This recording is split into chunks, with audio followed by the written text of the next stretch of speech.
महाविहार व्यवस्थापन कायदा 1949 सालचा, ज्याला BT ऍक्ट म्हटलं जातं, तो रद्द करावा, आता ही मागणी होत आहे. आणि आपल्यासोबत बातचीत करण्यासाठी कवाडे सर त्यांच्याशी आपण बातचीत करणार आहोत. सर, कायदा रद्द करण्याची आता मागणी होत आहे, काय सांगाल? एकंदरीत मोर्चाचं सुद्धा आवाहन केलेलं आहे. कसं आहे ते 14 ऑक्टोबरला मेट्रो टॉकीज पासून आझाद मैदानापर्यंत महाराष्ट्रातील समस्त लक्षावधी बौद्धांचा एक विराट मोर्चा निघत आहे. बिहार राज्यातील बुद्धगया महाबोधी महाविहार ची मुक्ती व्हावी आणि आज BT ऍक्ट 1949 नुसार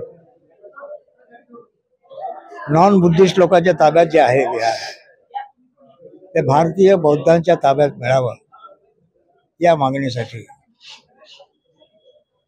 हा बौद्धांचा विराट मोर्चा 14 ऑक्टोबरला निघतो आहे. या मोर्चाचं वैशिष्ट्य असं आहे की रिपब्लिकन पक्षाचे सर्व गट, आंबेडकरवादी धम्म संघटना, सांस्कृतिक संघटना, सामाजिक संघटना, हे सर्व आणि विविध राजकीय पक्षांमध्ये जे बौद्ध नेते आहेत, त्यांनी देखील या 14 ऑक्टोबरच्या मोर्चामध्ये सामील होण्याचा निर्णय घेतलेला आहे. त्या संदर्भात अशी प्रेस कॉन्फरन्स झाली.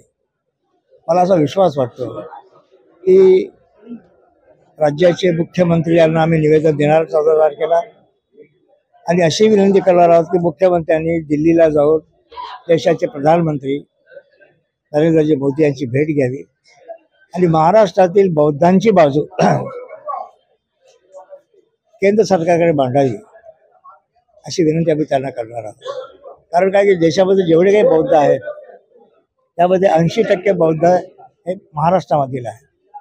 त्यामुळे महाराष्ट्रातील बौद्धांची भूमिका देशातील जगातील बौद्धांचं श्रद्धास्थान असलेलं महाबोधी महाविहार भारतीय बौद्धांच्या ताब्यात मिळावा, ही आमची मागणी आहे, साधी मागणी आहे. त्याच्यामुळे कोणाला विरोध करायचं कारणच नाही आहे. हिंदूंची मंदिरं हिंदूंच्या ताब्यात, मुसलमानांच्या मशिदी त्यांच्या ताब्यात, ख्रिश्चनांच्या त्यांच्या ताब्यात, जैनांच्या त्यांच्या ताब्यात, मग बौद्धांच्या अबौद्धांच्या ताब्यात कसं काय? हा एक कॉमन सेन्सचा प्रश्न आहे. त्यामुळे देशाच्या सरकारने आणि बिहार सरकारने देखील या गोष्टीचा गंभीरपणे विचार करावा. आधीच 127 वर्षापासून आंदोलन सुरू आहे महाबोधी महाविहाराच्या मुक्तीसाठी.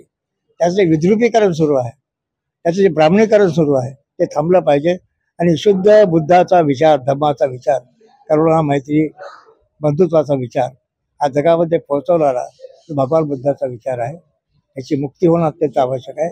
आणि जोपर्यंत आता हे आंदोलन सुरुवात आहे, कदाचित मग आमच्या पटण्यामध्ये, बिहारच्या पटण्यामध्ये आमचं आंदोलन होईल, दिल्लीमध्ये आंदोलन होईल. जोपर्यंत महाबोधी महाविहाराची मुक्ती होत नाही आणि बौद्धांच्या ताब्यामध्ये येत नाही, तोपर्यंत आता लढा थांबणार नाही. तुम्ही आज सर्व आंबेडकर नेते एकत्र होते, सर्व रिपाई संघटना, तुम्ही सगळेजण एकत्र होते, एकत्र येऊन मोर्चाची घोषणा सुद्धा केलेली आहे. काय वाटतं, याचा कितपत फरक पडणार आहे? बघा, महाबोधी महाविहार मुक्तीच्या निमित्तानं विखुरलेले विविध राजकीय पक्षांमध्ये, रिपब्लिकन गटावर विखुरलेली तमाम जनता आज एकत्र आलेली आहे. आणि यातूनच भविष्यामध्ये देखील एकत्रितपणे आमची वाटचाल राहील अशी आमची आशा आहे. आमचा प्रयत्न सतत आहेच. केवळ महाबोधी महाविहार मुक्त झालं पाहिजे, त्याचं शुद्धीकरण झालं पाहिजे, त्याचं विकृतीकरण होता कामा नये. यासाठी जगातील तमाम बौद्धाचं श्रद्धास्थान असं, जसं ख्रिश्चन लोकांचं व्हॅटिकन आहे, मुसलमानांचं मक्का मदिना आहे, हिंदूंचे अनेक आहेत अलग अलग, जैनांचं देखील आहे, शिखांचं देखील अमृतसरला स्वर्ण मंदिर आहे.